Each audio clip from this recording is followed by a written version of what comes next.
Hey there. Have you ever skipped a holiday social gathering just because you are eating differently than other people in your culture or in your family or in your work environment, and you're afraid of the confrontation that will happen? Or I've actually met people and had clients that have skipped altogether just because they were afraid anybody would ask questions about it.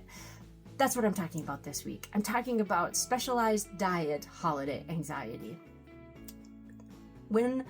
What I found in particular for neurodiverse people, when we're able to actually specifically label an anxiety, we can pull it out of that anxiety pool of, oh my gosh, I'm anxious, and say, well, what is it exactly and what's it tied to?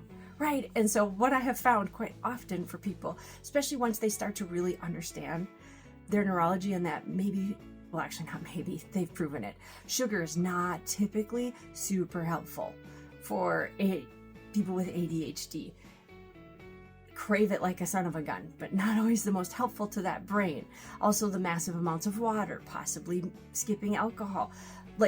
There's a wide variety of things. I have a wide variety of clients that are gluten-free, that are dairy-free, that are vegan, that are doing a lot of things to help support their brain so their brain can help and support them. And in particular, they run into this specialized diet during the holidays anxiety. And you know what? It's okay. I just wanted you to know you're not alone. It is a thing, and it's part of it, and it doesn't need to be a thing. So if your brain, as soon as somebody invites you, you're like, oh my gosh, what am I going to bring for food? And how many millions of questions am I going to have about that? 3 quick things. 1, label that anxiety. Recognize, oh, this is an anxiety about that, because typically when we label an anxiety, then we can also debunk it and move it on. And we get to live a happy, successful, thriving life. So we need to label it. You need to be able to say, this is what that is.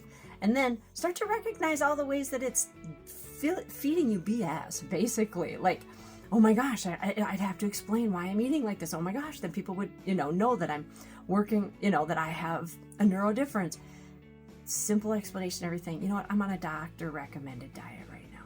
Super simple. Just do that. I'm just, working on myself. That's all. I want to be the healthiest I can be. I'm doing this right now. It doesn't have to be massively confrontational at all. Once you've kind of started to understand all the little stories that are going on in your head that aren't true, then you get to decide, is this an opportunity to grow? Is this an opportunity to connect with others? Because maybe other people in your family need to hear about this and that you're working on it in a non-hostile and offensive way. Or is this an opportunity for you to learn to flow more? Which means just navigate and weave around and make this simpler. I'm JoyGenea, International Neurodiversity Coach. Don't avoid the holidays and food.